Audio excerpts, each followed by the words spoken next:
সাতক্ষীরার উপকূলীয় অঞ্চল লবণাক্ত হওয়ায় কৃষি উৎপাদনে বাড়ছে কীটনাশকের প্রয়োগ। ধান বা সবজিতে পোকা দমনে নির্বিচারে কীটনাশক ব্যবহার করছে কৃষক, ফলে নিজের অজান্তে বিভিন্ন রোগে আক্রান্ত হচ্ছেন তারা।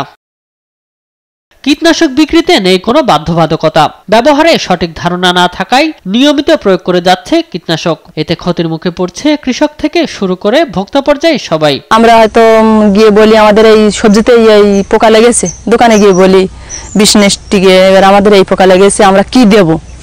এখন কেউ যে যেটা মনে করে সে এটা দিয়ে দাও, এটা দিলে খুব ভালো হবে, এটা আমরা এসে মারি।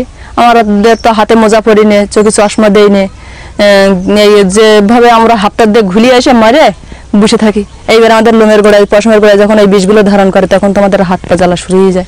কীটনাশকগুলো ব্যবহার করছে, এটা করার ফলে ওই সবজি উঠায় সঙ্গে সঙ্গে বাজারে আনছে, ওইটা খাওয়ার ফলে আমরা যারা সাধারণ মানুষ আমরাও সরাসরি এই কীটনাশকের ক্ষতিকারক প্রভাবের শিকার হচ্ছি। কৃষি বিভাগের পরামর্শ মেনে কীটনাশক প্রয়োগের আহ্বান এই জনপ্রতিনিধির। কীটনাশক ব্যবহার ক্ষেত্রে একটু পরিমিত এবং সতর্কতার সাথে দিক নির্দেশনা মেনে আপনারা কীটনাশক ব্যবহার করবেন।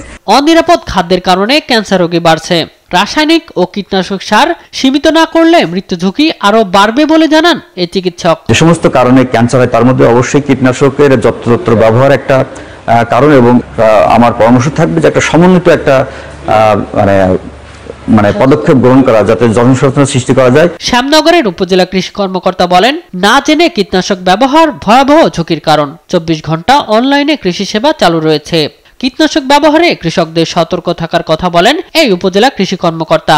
আমাদের মাঠ পর্যায়ে উপসাগরের কৃষি কর্মকর্তা থাকে, কৃষকদের কাছে অনুরোধ থাকবে তারা যে কোনো কীটনাশক বা যে কোনো সার বা যে কোনো কৃষকের যে কোনো পরামর্শ, তাদের পরামর্শ মোতাবেক তারা যদি কৃষিকাজটা করে তাহলে হয়তো বা কীটনাশকের যে যথেষ্ট ব্যবহার এবং বা এই বিষয়টা নিয়ে আমরা যে পর্যায়ে আছি তার থেকে উত্তরণ করতে পারবো। তবে সরকারি নিয়ম মেনে কীটনাশক বিক্রি ও ব্যবহার নিশ্চিত করতে উদ্যোগ নেয়ার পরামর্শ গবেষকদের।